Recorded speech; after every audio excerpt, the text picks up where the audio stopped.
Welcome to Pass the Turn, and today you've tuned in for another Tabletop Tuesday segment, and today we're having a little run through of Eldritch Horror. I say little, but it's actually huge. The top down should be getting everything, so you've got the board here, and we're facing off against Cthulhu today. Cthulhu is the standard procedure Lovecraftian horror that everyone knows and despises. Basically a giant squid dragon beast with lots of tentacles coming out of his mouth. And just put his stuff over here. So Cthulhu, eons ago, Cthulhu came from the stars with his star-spawned brethren. He now sleeps in the sunken city of R'lyeh, waiting for the stars to be right to rise again. So basically he rises from the sea. So I'm playing with two characters because one is the same as two. So you've got a little reference here. So in this corner here you get two players, and it gives you what spawns when you play with two players. But playing with two is exactly the same as playing with one. So I'll give myself a slight advantage by playing with two characters. Hopefully it'll be easier to come along. I'm going to shuffle my characters and just deal them out randomly, I think, and I'll give you some flavour text on each one. So normally I choose my characters, but today we're just going to go for a random setup.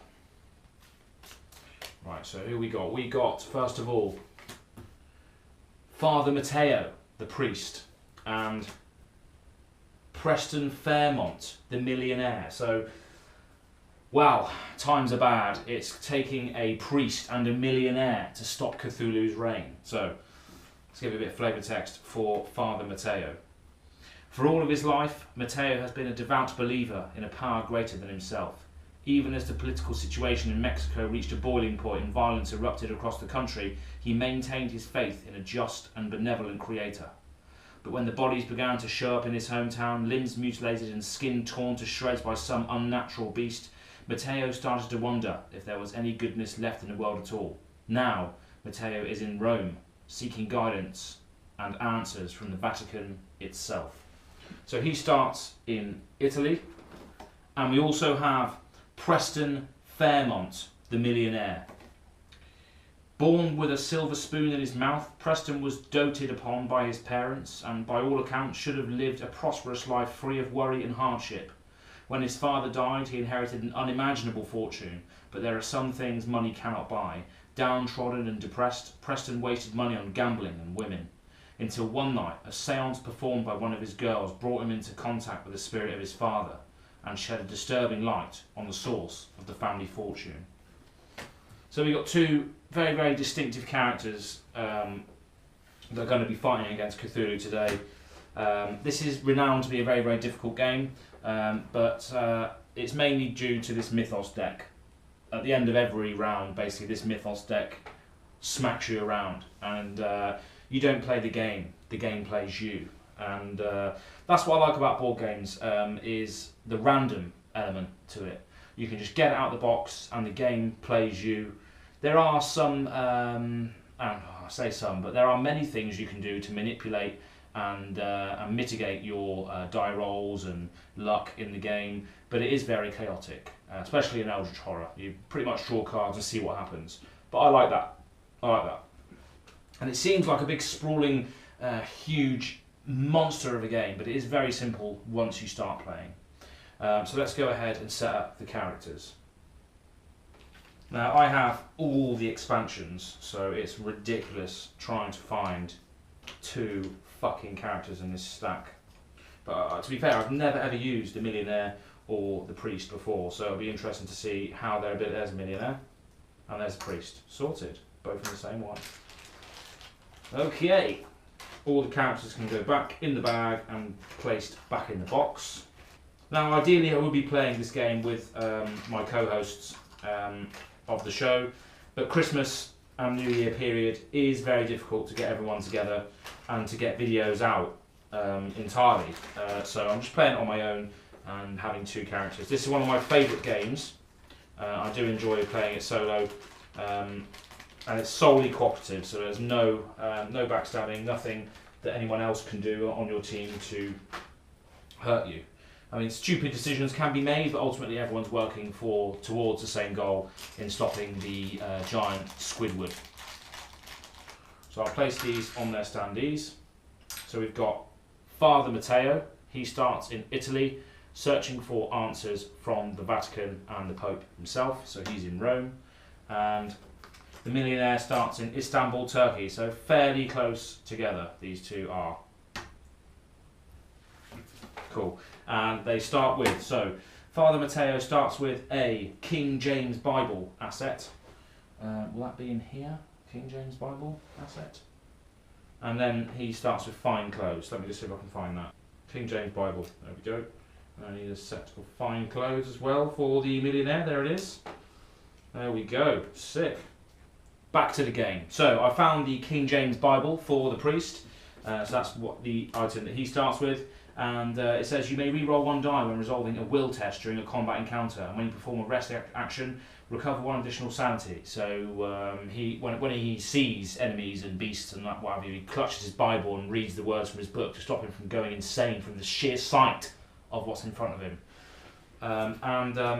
This millionaire, this fine gentleman, he wears fine clothes. So each 6 you roll when you perform an acquire assets action counts as 2 successes. So he's just great at swindling his way into buying assets from people, probably because he's rich. So that's quite thematic in the sense of the fine clothes there. And they both have innate abilities that they can use, but I won't go into them just yet. Cool, so that's the character setup. They've both been placed on the board. Now Cthulhu's setup has been done already, so the Doom track starts on 12, so if this ever reaches down to 0, that's when shit gets real. Cthulhu arises from the sea and rains hell upon everyone, so we want to ideally complete the quests before that reaches 0. This is the Omen track, which starts on the green. That will come up as we play. The expedition counter is currently at Shanghai, so the expedition counter is there, so we can go there if we want and perform an expedition. And now I need to generate these things here. So a spawn a gate. So a gate is currently in Rylair, space 3. So Rylair is actually over here. That is where Cthulhu will spawn from, basically. So that's very thematic, that we would draw the first portal and it's actually over where Cthulhu is resting right now. So that's really interesting. And then whenever you spawn a gate, you also spawn a monster with it, which I've got in this big bag here. So I'll just pull one out randomly and place that on space 3 with him here. It's a zombie. So there's a big portal in the middle of the sea, and zombies are basically swimming around in there. That's how that works. Cool. So we've done the gate, the monster surge, which is just the one, and we have to spawn a clue. Clues are used to help solve the mystery or the quest at hand. You need to go collect clues and trade them in at various points in the game to complete the quest that you're doing. And this one is on space 11, which again is in the middle of the sea, so very thematic. That all the clues and all the portals at the moment are in the water, are in the sea. So got the dice here, got the asset reserve there, Doom track set up, expedition, portals, blah blah blah blah. So the first quest that Cthulhu has spawned is Threatening Seas. Again, very, very thematic, sheerly because of the clue being in the sea and the portal being in the sea. This is turning out to be quite a thematic game. So Threatening Seas. All across the world, storms have formed over the many submerged cities that the deep ones call home, such as Ya Nulfle and Ahu Yahola. Okay, so there's monsters roaming around in the seas, and that just fits in very, very nicely with the fact that the clue is here and the portal's here, so that's awesome. So when this card enters play, each investigator places 1 Eldritch token on the nearest sea space that does not contain an Eldritch token. So, first of all, let's get the Eldritch tokens out, and they are here. These look like little tentacles, little Eldritch tokens, and place them on the nearest sea space, closest to the investigators, I imagine. So, they're in Rome, so the closest sea space would probably be over here, and then over here, I'd say. Correct me if I'm wrong, but I'm pretty sure those are the closest sea spaces. So this would take 1, 2 to get him here, and this would take 1, 2. Yeah, definitely correct. Those are the 2 sea spaces. As an encounter, an investigator on a space containing an Eldritch token, which are one of those, may attempt to prolong Cthulhu's slumber with a Law -1 test. If he or she passes, he may spend 1 clue and discard 1 spell to place that Eldritch token on this card. And at the end of the Mythos phase is the very last phase of each turn, if there are Eldritch tokens on this card equal to 2, because there's 2 investigators playing, then solve the mystery. Do not discard the Eldritch tokens from the game board. Interesting. So the Eldritch tokens will stay out, by the looks of it. Cool. So that's the current quest in hand right now. So I'll just place that up here, just so I remember. So basically, I need to get some spells. I need to get clues and spells, because that's what I need to trade in to the game to get Eldritch tokens. Yeah. So as an encounter, if he passes, he may spend 1 clue and discard 1 spell to place that Eldritch token on this card. I need 2 of those, so 1 clue and 1 spell. So I need to get spells. So I can go to Arkham here, because on the little bit here on the space, it says what type of encounters come up in that area. So in Arkham, the main encounter that comes up when you go over there is gaining incantation spells, or Buenos Aires, gain ritual spells. So I need to pretty much go over here and see if I can just farm spells, because that's what I need to cash in, as well as clues to get rid of those Eldritch tokens that are on the board at the moment. So that's nice. So the game begins, and the lead investigator can be the priest, because the priest has been called to arms. Let's just say he's sensed it all along. He's read about it. So on your turn, there's a little reference guide here, a little card that says what you can do on your turn. So on your turn, you can do any of these actions listed on the action reference card. Now I've got pretty much every expansion known to man for this game. So a lot of these actions can only be performed if you've bought a certain expansion, but I'll give you the lowdown on each of them just so you know. So during the action phase, you can perform 2 actions. You can perform each action no more than once per round. So in previous games, I thought you could travel twice, but you can't actually do that. You can only travel once. So I've been playing the game wrong a lot of times before, but now I understand. So travel on your turn, you can travel 1 space. So any space that's connected with a line, you can travel to and from. If you have a boat ticket or a train ticket, you can travel 1 additional space if you spend that ticket. Prepare for travel, so you can only do this in any city. You can only do this in city spaces. You can't do them in the middle of the sea, or you can't do them in wilderness spaces, but you can prepare to travel, which means you can gain 1 travel ticket of your choice to a maximum of 2. You can only do that in city spaces. So if I was in Rome, which I'm in, or Istanbul, they can both acquire tickets in those spaces for future turns. So if I wanted to gain a couple of tickets here and there to make sure I get to the place I need to get to in a future round, that'll be the place to do it. You can acquire assets, again, only in a city, and only in a city that doesn't have a monster in it. You can't go shopping if there's a fucking gargoyle flying around. It just doesn't make sense. So with an acquire assets, you can test your handshake, which is your negotiation, your influence, and your social skills, basically. You can test that, and you can gain assets from the reserve, which is down here, equal to the number of successes that you've got. So, for instance, let's just say this guy, the priest, has 3 influence skill, so I would roll 3 dice, and successes are 5s and 6s. So I'd have 1 success in this case.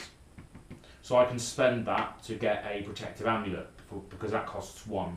Or if I wanted to, I could take a loan out from the bank and add 2 successes to my result, but then I'd have a loan condition. Condition cards are these things here, if the top down can see that, and they will trigger on certain things as and when they come up, and they are horrible. They are really horrible.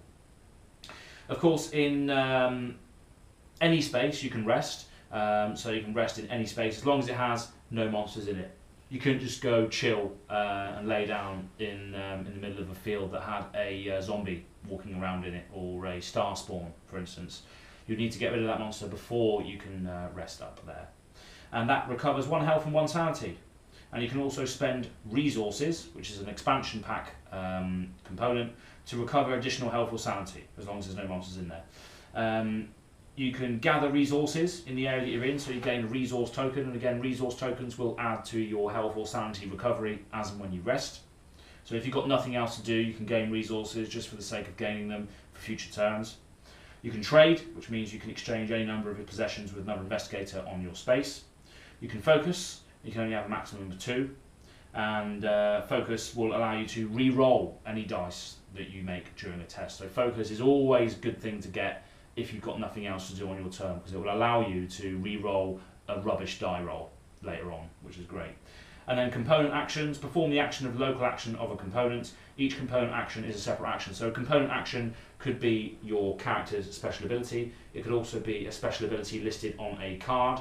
For instance, there might be a tome that you can read as an action, will allow you to get something or read a map or something like that. They are component actions and they're classed as one action. And again, you can only do one. Perform the action of local action on component. Each component action is separate.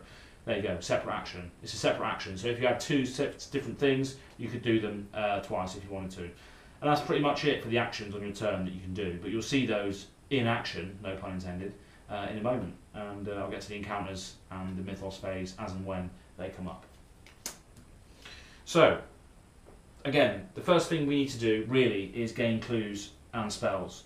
So what I'm going to be doing here is the first character in the sequence is our priest, and what he's going to do is he's going to gain a ship ticket from Rome. That's as one action. So he's going to gain a ship ticket in Rome because he wants to get to Arkham to get some spells, because he knows that spells are the only things that can close these portals and these gates coming up here from Cthulhu. So he's going to gain a ship ticket as one action, and then he's going to travel as another action. So he travels normally to London, but then he uses his ship ticket that he got from Rome to travel across the Atlantic to end up in Arkham, and that's his turn over. And now it goes to the millionaire character. He's currently in Istanbul, so he can't really get to the same space or the same continent as him in one turn. So what he's going to do, his influence is already 5, and in Istanbul you can improve your influence, so he doesn't really need to stay there. So maybe he's going to go do something completely off the wall. He's going to take a trip to Shanghai and maybe do the expedition that's in Shanghai. Expeditions are like side quests in the game which allow you to possess and gain powerful artifacts which will help you down the road, but they do tend to be quite difficult sometimes to complete. So why not? Let's send the millionaire on a quest to Shanghai to do the expedition over there. So what he's going to do to get there is again get a travel ticket, this time a train line, because this brown line here is connected with a brown line, which is trains. The yellows are uncharted, so you can't use things like travel, train, ship or boat to go across the uncharted. You have to move normally because it's through wilderness. But anything else, as long as it's blue or brown, can be connected via a ship or train line. So what he's going to do is he's going to gain a train ticket in Istanbul. Then he's going to move normally to, it looks like a city in India, maybe Chennai or something like that. No, Chennai's over there somewhere, I don't mind. But geography is not great. What city is that? I can check actually, because I've got a world map up here. That city is Bangkok. No. What is that? That city is Mumbai. I was right. So that is Mumbai. I was right the first time. I should have trusted my instincts. I played too much Pandemic. Another game you'll see soon. A lot less complicated than this. So first of all, he gains a train ticket from Istanbul. Then he travels to Mumbai and then spends his train ticket to travel to Shanghai. So he's now in Shanghai waiting to do this particular expedition quest over there. So that's pretty much the actions done for both of our players. Again, it can be done very, very quickly. And as soon as you grasp the game and the decisions that you can make, it does go quite quickly. But obviously when you've got a big group of people, each person wants to do their own thing, but I am pretty much one mind right now, so I know exactly what needs to be done. But you know, by saying that, I'm sending the millionaire off to a expedition in Shanghai, so probably don't know what I'm doing, really. So next up is the encounter phase. Now what would happen here is during the encounter phase, fight each monster on your space, fighting all normal monsters before epic monsters. So you do the combat encounters first. Now luckily in Arkham and Shanghai there are no monsters. So if there was a monster on your space, you'd fight them first before you could choose to do the actual space encounter that you could do there. If there are no monsters on your space, or you defeat all the monsters on your space, resolve a location encounter. So this is where a location encounter is any encounter related to your space's type. City, wilderness, sea, Arkham, Rome, etc. Now, or you can do a token encounter, which is basically one of these. Any token that's on the board is potentially an encounter, like a portal or a Eldritch token, because that's connected to the quest, or a expedition token is also an encounter related to this expedition deck here. But what we're going to do is first of all resolve the priest, and he's in Arkham. So what we would do here is we can either take a black city card, which is over here. They look like this. So you can always take, if you want, you can always take a black generic city card if you're not particularly looking for incantation spells. So Arkham's speciality is gaining incantation spells. So if you want to press your luck and gain incantation spells, you're best off taking an Arkham card, which is a specific green card like this. So this relates to all the green spaces on the board, like Arkham, San Francisco, and Buenos Aires. All the American and South American continents are green. So what I would do is I would find the Arkham bit on the back here and read aloud and test skills in order to overcome this. So let's do this. First encounter in Arkham, where Priest or Father Mateo is, should I say. An anonymous patient in the asylum... let's try again. An anonymous patient in the asylum pleads with you to share what you've learned. You may spend one clue to share what you know. If you spend the clue, the man begins chanting in a long dead language. Gain one incantation spell. Now that's annoying, because I visited Arkham Asylum and this guy wants me to share knowledge with him and give up one of my clues in exchange for an incantation spell. But at this point in the game, our Father Mateo doesn't have any clues, so that encounter is rendered absolutely useless. So he's gone to Arkham, he's found a madman in the asylum, and he's like, oh, give me knowledge, Father Mateo. And he's just like, blessed be to God. Nothing. He's got nothing in his locker right now. He hasn't seen the horrors that are about to occur. So that's his encounter done. So pretty much useless, rubbish. Didn't get much from that at all. Now we'd go over to the millionaire, which is Preston Fairmont, and he would draw an expedition card, as depicted over here. So let's do this. These are normally two-part encounters, so they're normally quite difficult to do. Let's try it. Shanghai. A wealthy antiquities dealer's safe was dropped into a deep river. Resolve the pass effect to open the safe under the water's surface, or resolve the fail effect to try to get the safe back on dry land. So our millionaire, obviously he loves his assets, and he's been notified about a extremely interesting safe that's been dropped into a river, and he can either try and haul that back out of the river onto dry land, or he can try and attempt to open it underwater. He's got a strength of 3, an observation of 2, influence of 5, law of 2, will of 1. So he's not very willful. He's not very good when it comes to his sanity. Obviously, he's been pushed to extremes of gambling and women and what have you. So his psychological state isn't great, but he's a fairly average guy with average strength, awesome influence. But is he going to be able to hold his breath underwater, or is it worth just trying to get that safe out with his strength? I'm going to take a risk. Let's try and open it underwater. Let's go. You do your best to crack the combination lock while submerged. Observation -1.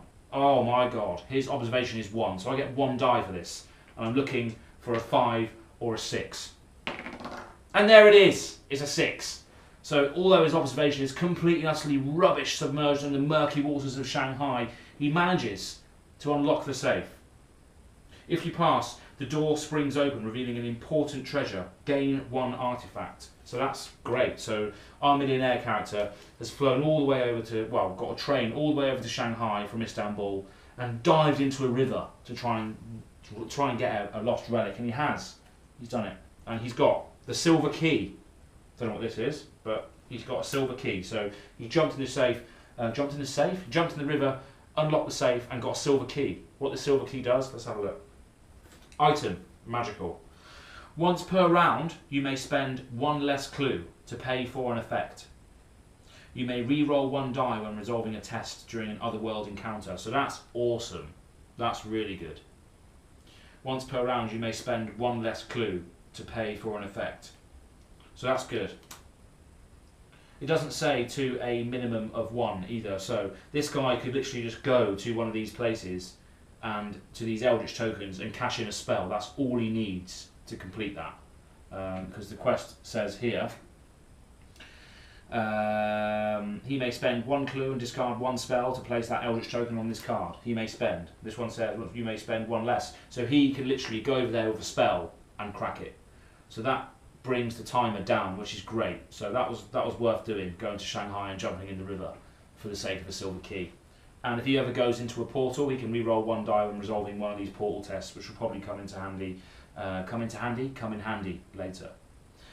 So that's the encounter phase done. Now what happens is the Mythos phase. Now this is a deadly phase where weird and strange happenings start going on around the world, which is most likely to do with Cthulhu's uprising. So we're going to read one of these Mythos cards now and resolve its horrible effects.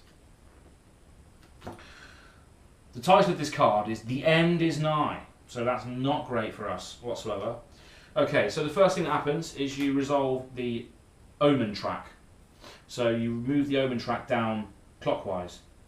And if any gates match that particular omen, which Riley does, that's when you move the doom track down one.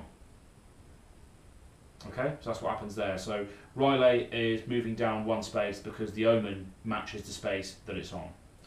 Then you'd resolve reckoning effects. Now reckoning effects can come up on cards, they can come up on monsters, and they also come up on the actual board of the monster itself. So let me just see if Cthulhu has any reckoning effects. Yes, it does. Each investigator on a C space that does not contain an Eldritch token places an Eldritch token on his space. So there is no investigators on a C space, so nothing happens there. None of our items have any red reckoning effects, so nothing else happens there. And no monsters. Oh, this zombie has a reckoning effect. Forgot about that. Discard this monster and spawn the zombie horde epic monster on this space. So not only has a singular zombie appeared out in the middle of the sea, but now a zombie horde has appeared in the middle of the sea. So we replace the normal zombie with a epic zombie horde creature, which is somewhere in here.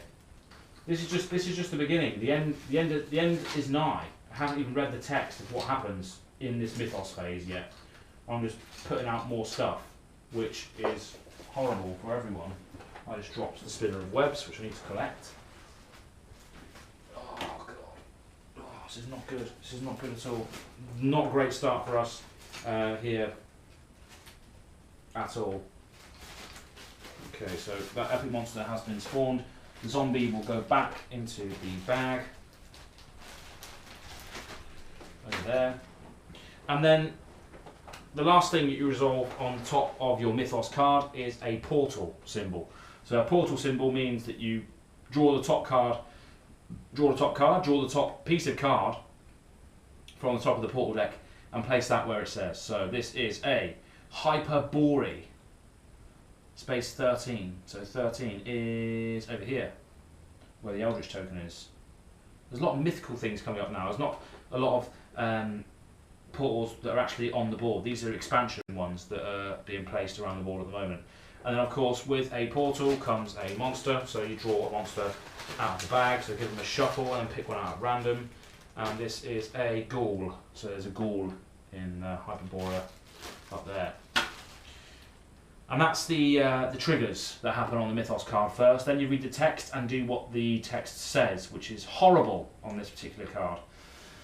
So you've pushed everything to the breaking point. Your mind, body, relationships and possessions have all been worn thin by the demands of your quest, but you cannot relent, not on the brink of disaster. So the quest has only just begun, and these people are crumbling. The father is losing his faith, and this guy is just spunking his money away already. Going to Shanghai and diving in a river. What's he doing? So the End is Nigh event. Each investigator discards one item, one ally, one task, one spell, one clue, one focus, and one improvement, and then each investigator loses one health and one sanity. Right, so each investigator discards one item possession. So this guy has no choice. He has to get rid of his Bible. So maybe he's gone over to Arkham and decided he's not going to be a priest anymore. He's throwing his Bible away. He's had enough. And this guy, after his quest in Shanghai, he lost his fine clothes by jumping into the river. So he's had to get rid of his fine clothes. And that's where our character stands at the moment. He's still got his trusty silver key that he unlocked. He got from the safe that he unlocked. So he's kept that prized possession, but his fine clothes are now in the fucking river. And Father Matteo is pissed off at life. He's thrown his Bible away. And then each investigator loses one health and one sanity. So what I'm going to do is I'm going to mark their health and sanity with tokens as they take damage. So one sanity and one health. These guys both have exactly the same. Oh no, they have not. They have different, exactly reverse. So the millionaire has 7 health and 5 sanity, and the priest has 5 health and 7 sanity. So they're polar opposites basically, which can be good. So that's a Mythos. That's a Mythos deck done. So that was the Mythos phase. So Mythos phase again fucks you over badly, really badly. Have to discard all my items, buy the silver key, and take damage. So it could have been worse if that came later in the game. Once I collected clues and all that sort of stuff, that would have been horrible. So luckily that is gone out of the game already. That's not coming up again. The end is nigh. So they started their quest, ran into some horrible things already. Lost hope a little bit, but there is a glimmer of hope in the silver key, hopefully. So thanks for tuning in. I know we've cut it short today, but that's what this statement and this video is for. So originally the Eldritch Horror run through was going to be just a one take, just a giant run through from start to finish of the Eldritch Horror, and it was. We did it and recorded it, or I did it and recorded it all in one go.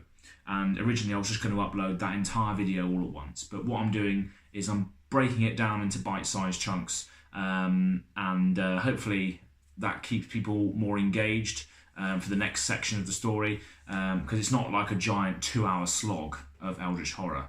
It's going to be in bite-sized chunks, maybe half an hour a piece, maybe just doing one turn, one round at a time.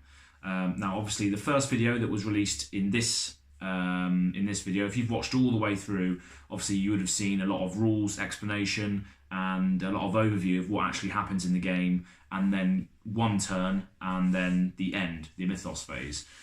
Maybe in subsequent videos you will just see a couple of turns worth of play, because you already would have grasped the rules and how they work. And it is a very, very simple game once you watch and once you can see what's being done. It's a lot of die rolling, a lot of script and text and story driven gameplay, but I just thought I'd release it in a more episodic nature, similar to how the D&D channel works. So every now and again I'll slog through one of these solo games on my own for a couple of hours and release it as an episodic nature.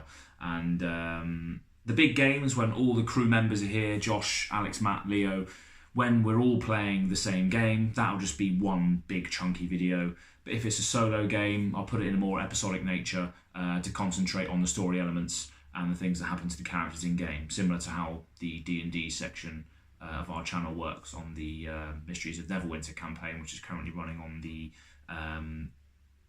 Dungeon Master Wednesdays, or Dungeon Dragons. I can't remember the name of my own show. How bad is that? But the Wednesday section every fortnight that releases D&D content is going to also work similar to how that works on this interjection. But thanks for tuning in to the first episode now of what is going to be an episodic Eldritch Horror run through. This game, this particular game will probably be 3 weeks worth of content. So you'll get this episode here, then you'll get the next episode next week, and the final episode the week after, depending on how much gets crammed into the next edit. But I hope you enjoyed watching the story unfold with Father Matteo and the Preston, the billionaire. It's been a fairly rough start, but we've got the millionaire's got the key from the safe in Shanghai, and that's going to help us on our quest. Or will it? Tune in next time. Thank you for watching this episode, and we'll see you next time on Pass the Turn Tabletop Tuesdays. Thank you very much for watching. I've been Aaron Francis. We'll see you again. Make sure you like and subscribe if you're interested in any sort of geeky related content from Magic the Gathering, board games, Dungeons and Dragons. In the future as well, I think we're going to be doing a random theme video every month, which can cover things from like maybe modern popular culture things to video games or films or all that sort of stuff. Still within the geeky club nature, but yeah, make sure you stay tuned. And again, we'll see you next time. Thanks for watching.